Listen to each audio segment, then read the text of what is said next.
Welcome to the Red Shirt Podcast with your hosts, Vernon and Nigel.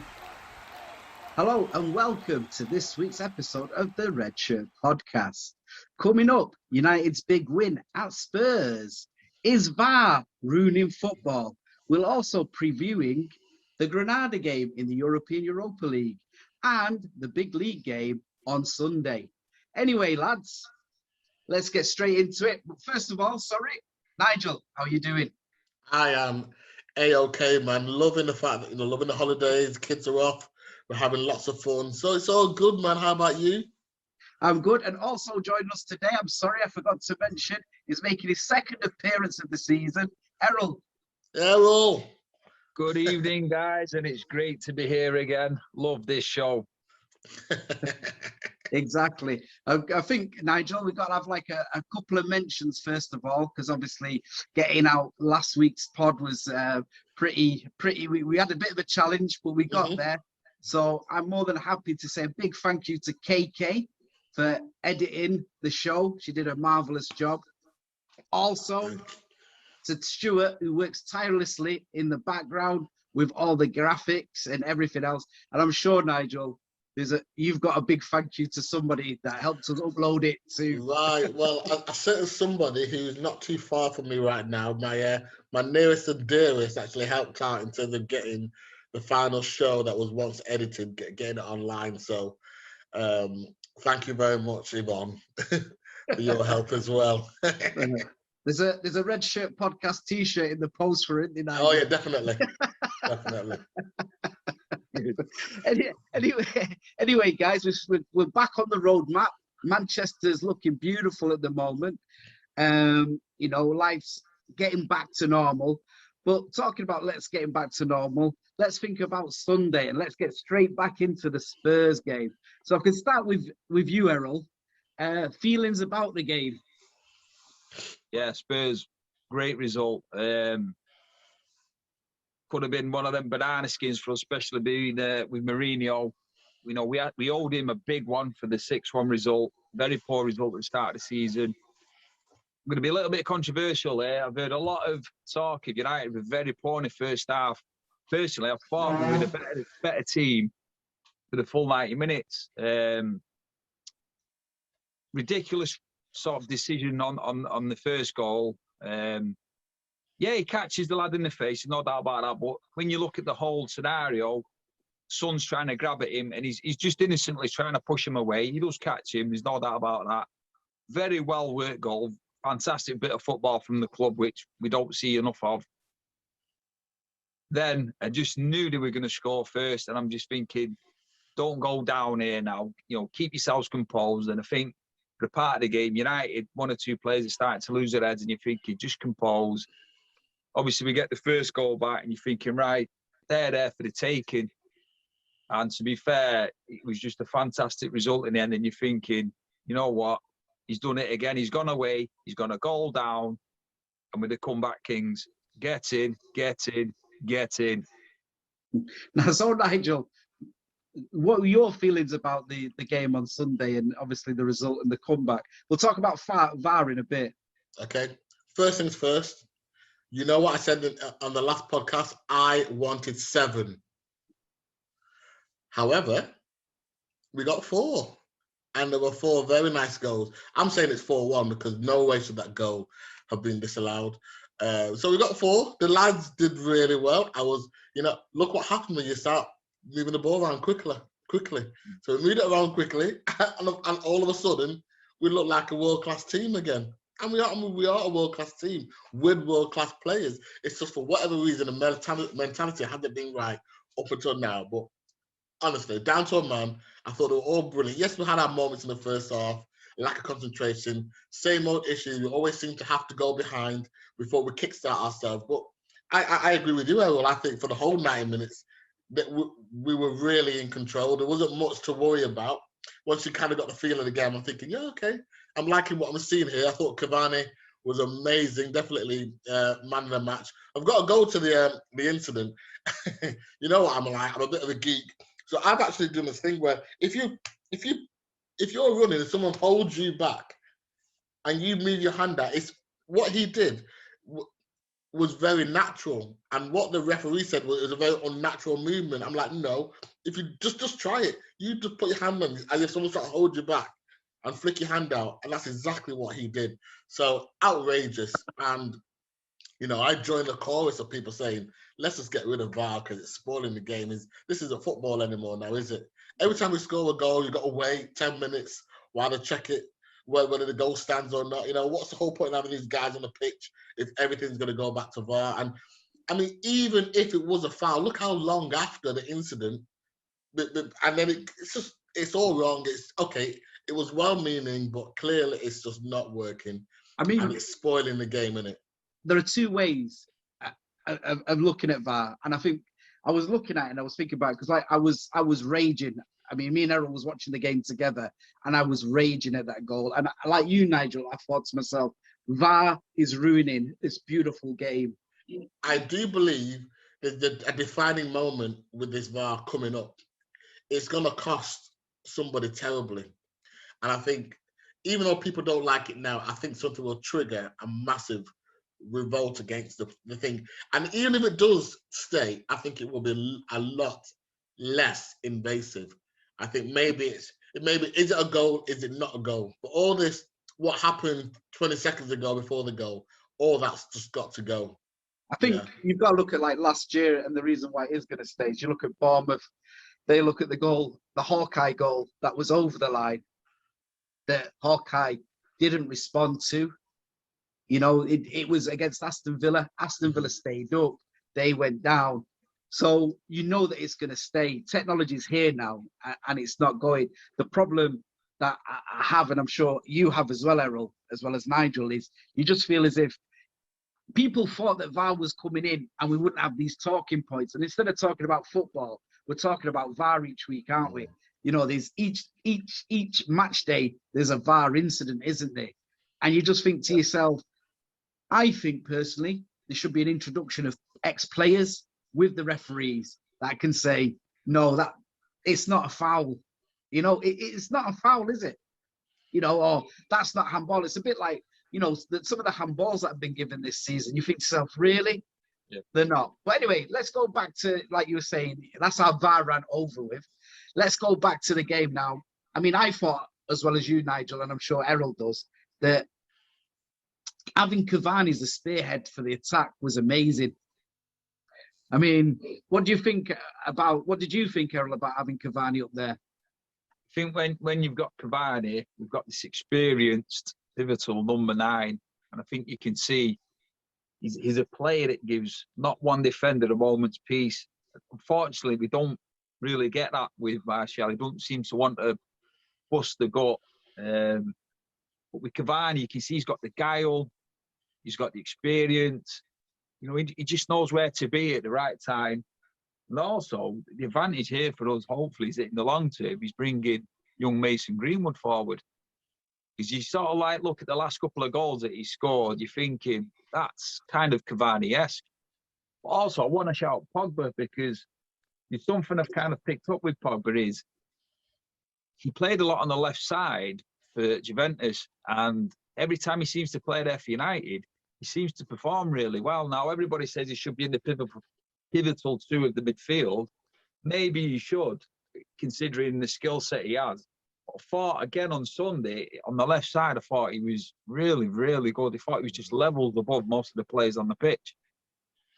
I mean, Nigel, coming back to Cavani's goal, that was some ball from Greenwood, wasn't it? It was some cross, wasn't it? So did you see, like, earlier where Cavani was going mad at Greenwood? Yeah. And it's like, they can't speak a word of English, but his gesturing is brilliant. It's like, I want it in quicker. We all understood what it meant. And then he plays in that piece of a ball. And it was just such a great goal at such a great moment as well. I'm sure, like everybody, we all just jumped out of our chairs because we loved that goal. It was amazing. But big shout out to Pogba. I do like him in the pivotal role. I think, well, he's generational, isn't he? So he can play anywhere, really.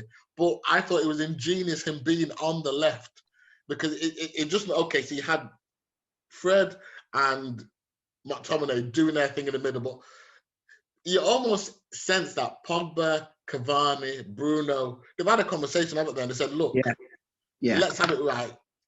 the rest of the players are not up to our level. That might be a little bit controversial. With the exception of Shaw, the rest of the players on this pitch aren't really our level. So why don't we take care of business? And when those three just kind of get together and say, look, we're going to take care of business, that's all I saw. I saw three players taking care of business. Obviously, obviously Greenwood as well is probably a part of that clique as far as I'm concerned.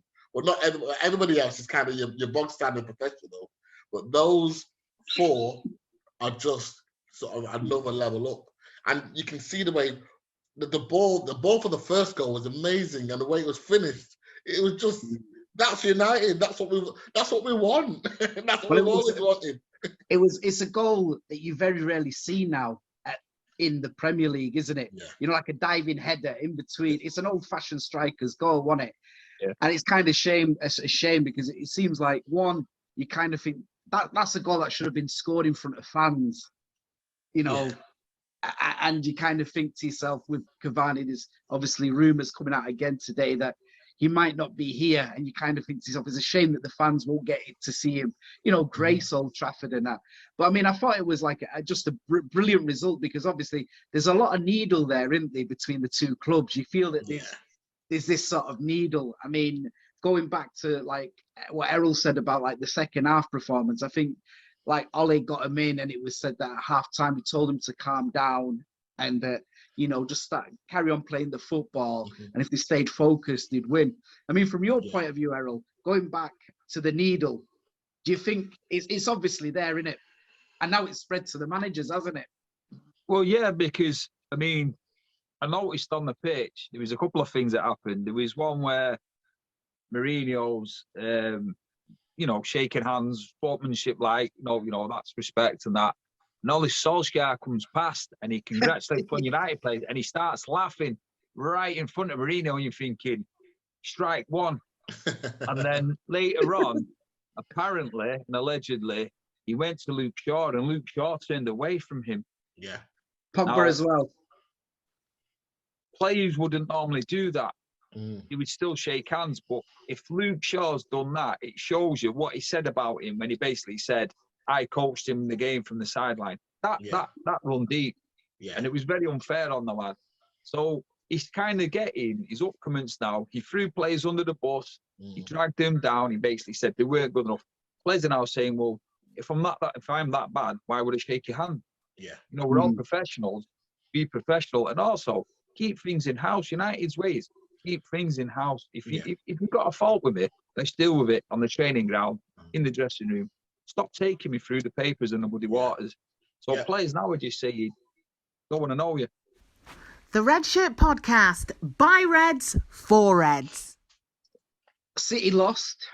Leicester lost. Is there a championship? Is there a title race or is it too late? What do we reckon? Errol?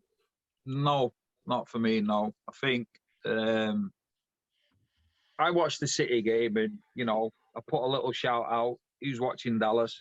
BBC 2. But there you go. For me, no.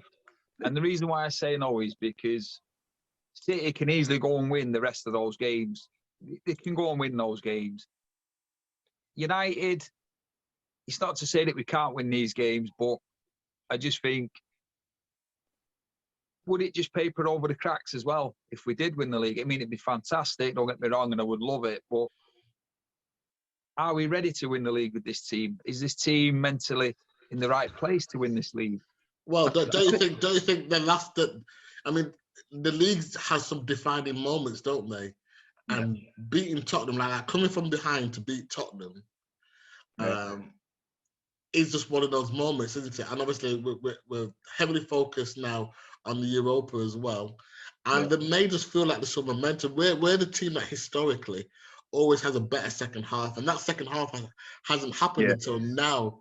So maybe, I personally believe, I don't see us losing another game. We might not win them all, but I don't see us losing another game now. Unless football's football, but in theory, I don't see us losing another game. So with that, and Pep said a few weeks ago, didn't he? that United could still win the league. And we all assumed, or I certainly assumed, it was just doing that to cheer up his players and keep them focused. But as you can see now, if you look at some of these games that City have got to go and play and win, there's some tough ones there. You know, the team fighting for survival, like Newcastle, and Chelsea is there trying to make a point. Crystal Palace is always niggly, you know, and Aston Villa are the team at the moment. So, you know, I'm just looking at those fixtures that City have got there. Yeah. And it's like really weird because you look at like one team straight away, Crystal Palace. They're so Marmite, aren't they? You know, 1 minute they'll beat City at like the Etihad, and then they're 3-0 down in 20 minutes against a team like Newcastle, aren't they? Yeah, exactly. I think it all depends on. I think now if United had beaten, this is where like drawing at West Brom and losing to Sheffield United has really like hit us, because I think definitely there would have been a title fight on the hands if we'd have won those games. I'm looking at our games, and I totally agree with you, Nigel. I mean, like the Leeds and Liverpool back to back are very interesting games. Aston Villa, I mean, City have got Villa on the 25th, and that's after the FA Cup semi-final this weekend. And Villa need to start winning. And they're a tough team, Villa, actually. Brighton, again, got to say that I'm always impressed when I watch Brighton play. So that could be a tough game away. Everton, it depends what they're on the last day of the season.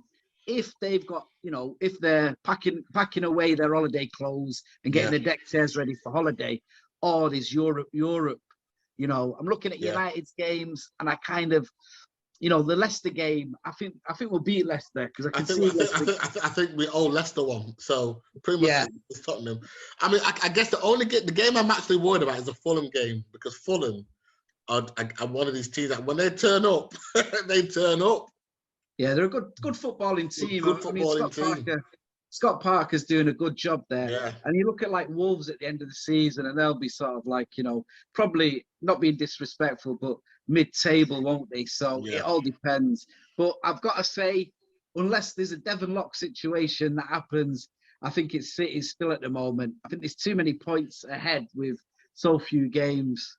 So no, I see that. I don't see us winning it. Oh, it's definitely theirs to lose, but it's just one of those seasons. I'm a United fan. I'm always going to be hopeful until it's mathematically impossible. But I just thought that was fascinating. Just looking at that run, it could all just turn. It could do. Three draws and all bets are off. Exactly. But this moves us on to the other subject, and a United player who's been in tremendous form. I think we've got to say, Messi Lingard has been unbelievable at West Ham, hasn't he? I mean, he did us a favour, Agent Lingard, on Sunday, got us the goals, you know, against Leicester. From your point of view, Nigel, should he stay or should he go? Okay. So I'm definitely for his sake, I think he should definitely go. We're all more than happy for him. I think, you know, he's homegrown, so we produced him. You know, if we get 30 million for him, I think that's great for us, because it's one of our players. It costs us nothing, obviously, apart from development costs. And you can see he's just so happy. He's playing football. He knows his name's the first name on the team sheet. If it comes to United, he's going to be part of the squad, rotating, plus all the drama that seems to go with United. Yeah. He seems like a new player, just unleashed. He should absolutely go and enjoy the rest of his career. He has been a servant for us. He's done well. We wish him well. Go and enjoy your football, man. So I totally agree with Nigel. I think he's very happy in what he's doing. He's back playing football. He's got the smile on his face. He's looking a good footballer again. So unfortunately, it's the old head and the heart. Heart says, yeah, bring him back in because he's one of ours. When you use your head, you're thinking he's going to sit on the bench and compete with Daniel James. And you probably think Daniel James is going to get more game time under Ollie. So, yeah, I think exactly, you know, get what money you can for him now, try and get the best price and reinvest in the team going forward. The Red Shirt Podcast, by Reds, for Reds. We've got Thursday's game against Granada. We're 2-0 up from the first leg. Got to say, it's one of the strangest games that I've come across. I mean, apart from Mario Fellaini making a cameo as a streaker running across the pitch. Yeah. No. No. How did he even get in the ground? And what, when a man's passionate, he obviously wants to come back, doesn't he? He does. Well, again, they reckon he was there overnight, don't they? Yeah, they do. They do. That's some feat, that, isn't it? Well, he's quite. Obviously, I was listening to a podcast the next day, and he's actually, everybody knows him in Granada. Right. That guy, Okay. he's quite a popular guy. I mean, and he's quite a naturist. He does walk around with nothing on. So, so I mean, like going to the game. I mean, at one point it was the highlight of the game. I mean, apart from the really bad production by the Spanish team that managed to miss our goal, which was the first half. It was. I mean, the game itself was a stink fest, wasn't it? If we're going to be honest, it stunk, didn't it? Certainly did. It's so funny because I was convinced it would actually be a banana skin, and it was going to plan, but then all of a sudden we just, kick into gear, and 2 goals later, and we're sitting pretty. I still don't think it'll be plain sailing even in the second game, if I'm honest. But they've got a few players out. They've got a few players injured and suspended. I think and Soldado. Okay. Yeah, Soldado didn't play. I mean, obviously, going into the game, United have got McTominay, Shaw, and Maguire suspended. Yeah. And there's also knocks on Rashford and Greenwood. Okay. So it'll be an interesting game. I mean, he'll rest them all. He'll clearly rest them all, obviously. Yeah. From your point of view, Errol, was it just about job being done and getting the 2 away goals, or as many away goals that we could from the first leg going to the second leg? I mean, absolutely. You've kept a clean sheet. The danger now is obviously there at our ground, so you don't want to be giving any goals away. In terms of the players, I think Maguire, let him sit out because he never seems to want to rest him. Shaw, let him have a break. Bring Tellez in. I've no problem with that. I think he's more than capable of coming in. But McTominay's in and out anyway at the moment, if you watch the games. So again, give him a rest, and then you can bring him back in for the Burnley game, which we know is going to be physical and a lot of high balls. But you got to be professional here and make sure that you try and play as strong a team as you can. Get the first goal. You get the first goal, you've pretty much killed it. They're not going to score, and they shouldn't score 4 against us. They shouldn't really score any. But football's football. So turn up, get the performance done, and then maybe give players a rest and try some of the younger lads like Diallo. Give him some more game time. Let's have a look at this kid, because we're going to pay 37 to 40 million. We don't really know how good this kid can be. We don't give him enough time. So these are the opportunities now. There's not many games left. He's not really going to feature in the league unless we're absolutely ghosting the game. Let's see this kid. Let's see what he can produce. Yeah, I think same with Van der Beek actually. Yeah, Van der Beek, and Tunzabi. I think Tunzabi's got a start. Really. I mean, he's got to do anything. We've got nothing else. Yeah, exactly. I mean, the other thing is it actually brings up the debate about the goalkeepers, because it looks like Henderson at the moment is number 1, with De Gea obviously being the number 2. I mean, he said he's quite happy to fight for his place, but you expect David De Gea to start on Thursday, don't you? So, I mean, gloves off, used to. Who should be United's number 1? Did I not tell you I am team Henderson all the way? Look at him. He's my boy, man. I'll just throw this at you. I mean, for me, I would keep De Gea because he's got the experience.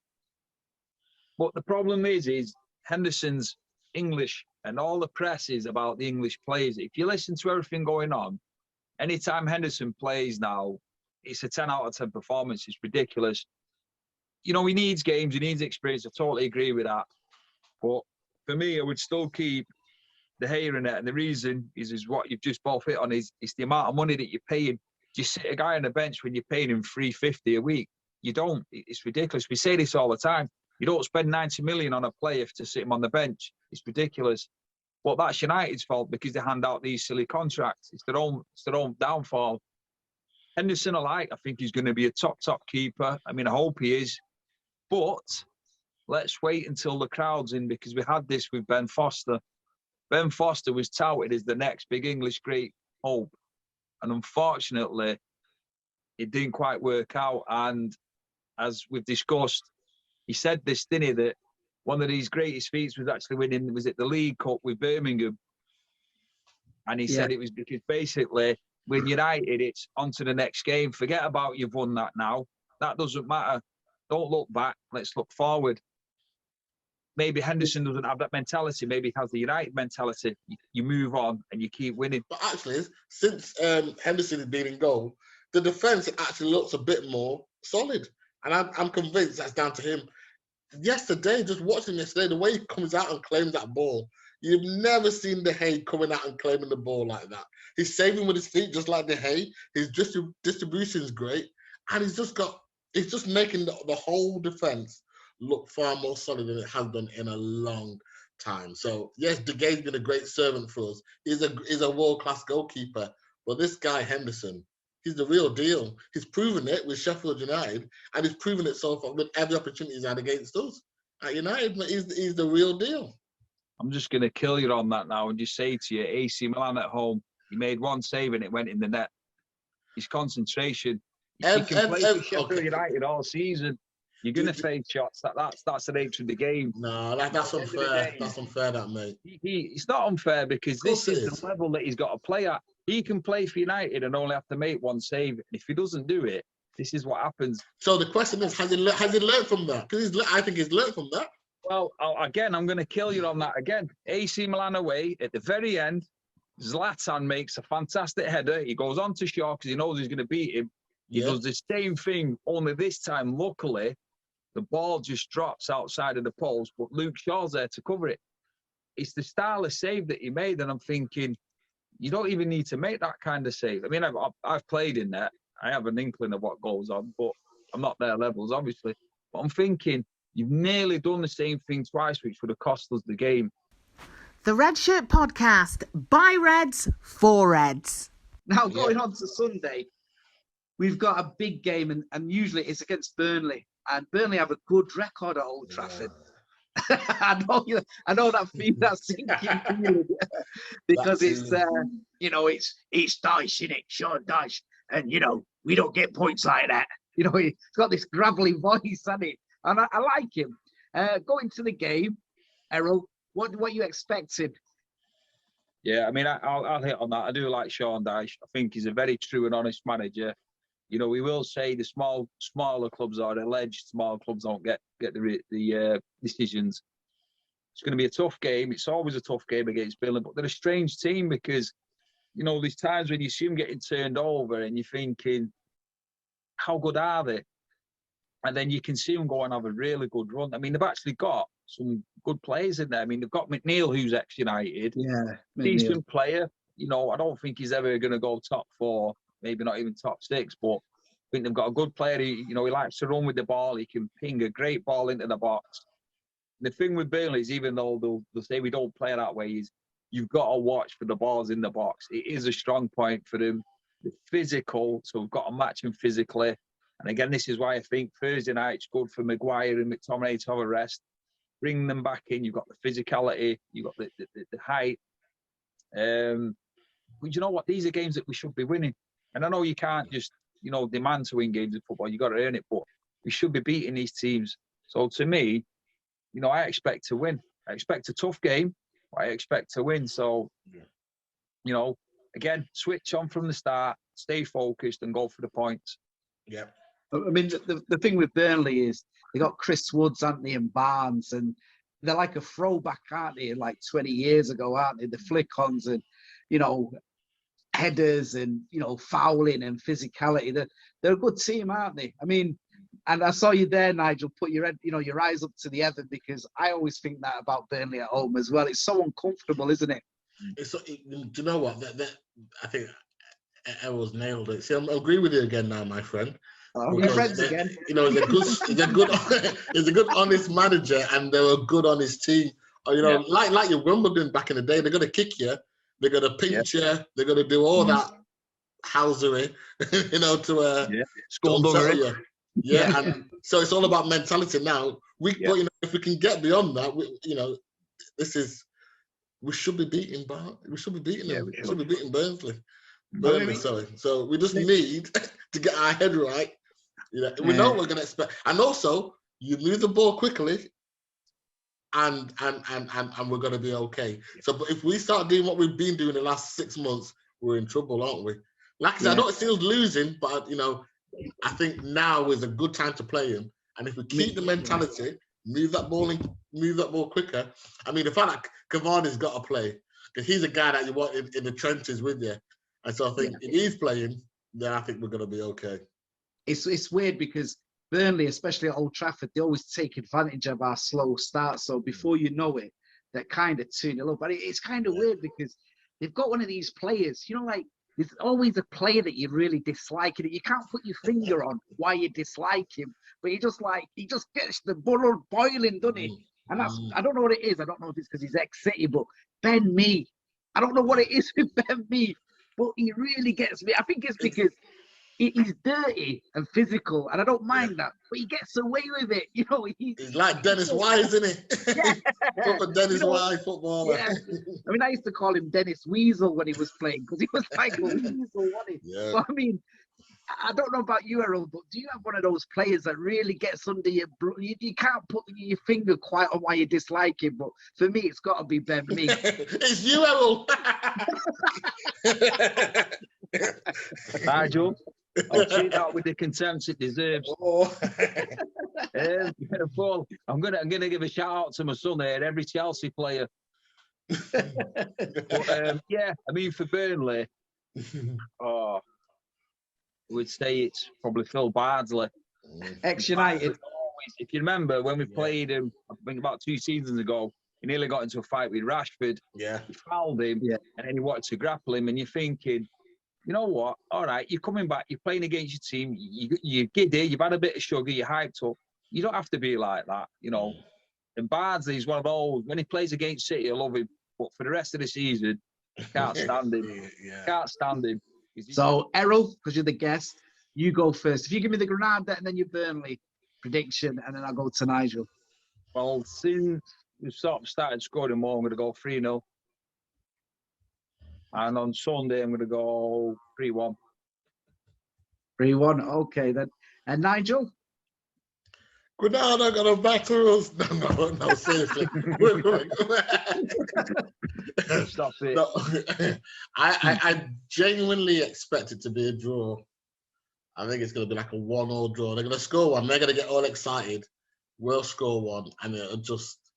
But it's just going to squeaky bum time. Yeah, we're just going to be that. It's not going to be easy. We're just not going to be happy because they've got nothing to lose. Well, and then the Burnley game again.